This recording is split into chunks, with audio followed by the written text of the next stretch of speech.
Imagine walking through a golden palace. The scent of lavender and rose oil hangs in the air. Silk drapes flutter in a soft breeze. Gilded mirrors catch the candlelight, casting a warm, royal glow. You pass maids bowing low, chandeliers glistening overhead, and women dressed in velvet gowns trailing behind them. Everything looks elegant, luxurious, divine. And yet, something smells wrong. Because hidden behind the powdered faces and pearl-studded crowns was a world far from clean. Royalty may have ruled the world, but they couldn't master personal hygiene. From toxic face creams to urinating in their own gowns, here are the 5 worst hygiene practices of royal women that history tried to cover up. Stay until the end. Number 1 will haunt you every time you picture a queen.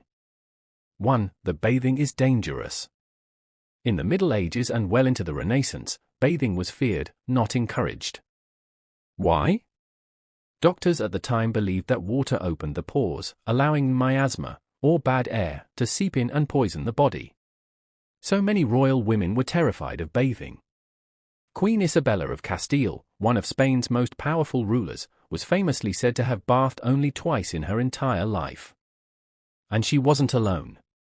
Across Europe, noble women would go months without touching water, using instead cloths dipped in vinegar, or scented rags to wipe themselves down. By the 17th century, even the French court at Versailles had embraced what they called dry bathing, dabbing perfume on skin, rather than cleaning it. Water wasn't cleansing. It was dangerous. Cleanliness was a fragrance, not a fact. But the result? A palace full of the wealthy and the filthy. 2. Layers of makeup. Made of poison, royal beauty standards were cruel.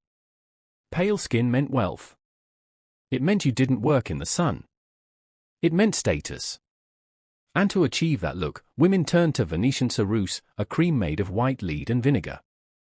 It whitened the skin, but slowly poisoned the wearer. Queen Elizabeth I, known for her powdered face, used it daily to cover her pock-scarred skin. At first, it worked. But over time, it caused skin to crack and blister, hair to fall out, and eventually, the skin to turn grey and rot beneath the surface. So what did they do? They added more. The more damage the makeup caused, the more they applied. And if that wasn't enough, some royal women ingested arsenic wafers to purify their complexion from the inside. What they called beauty was a slow and painful death. 3. Dresses never washed. Royal gowns were masterworks of fashion, layers upon layers of silk, lace, velvet, and jewels. But what no one talks about is how disgusting they really were. Those exquisite dresses? Rarely, if ever, washed. The fabrics were too delicate. Soap and water could ruin the dyes. And laundry? That was for servants, not silks and gold-threaded bodices. So instead, royal women wore multiple layers of undergarments to absorb sweat. And those gowns? They stayed on the shelf between uses. Sometimes for years. Perfumes, herbs, and dried flowers were stuffed into sleeves and corsets to hide the growing stench. But even that couldn't stop it. Eyewitnesses at royal balls often wrote of a heavy, sour scent that followed noble women like shadows. They looked like angels and smelled like rotting lace.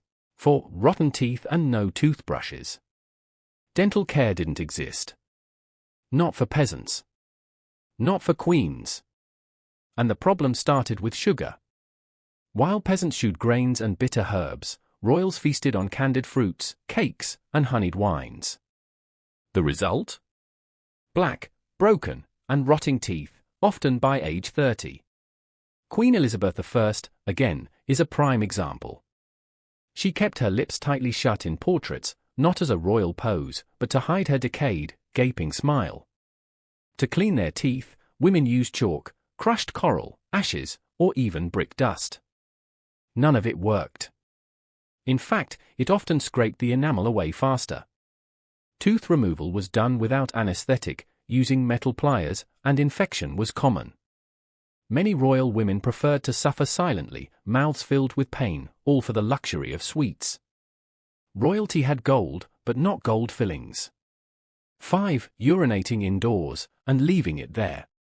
And now, the filthiest truth of all. Palaces were built for beauty, not plumbing. Royal women didn't use bathrooms, because there weren't any.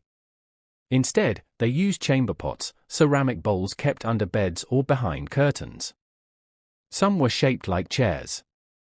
Others were disguised as stools. But here's the gross part, they weren't always emptied right away. Waste would sit in rooms for hours, sometimes days, especially during court events. And when they traveled, women wore urination bags or used padded undergarments they could discreetly relieve themselves in while still in their gowns. In Versailles, nobles often dumped pots into corners, staircases, or even out the window. The palace reeked. Servants would throw rose petals or herbs to hide the smell.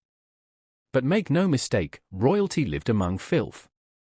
The grandest palaces were also the smelliest.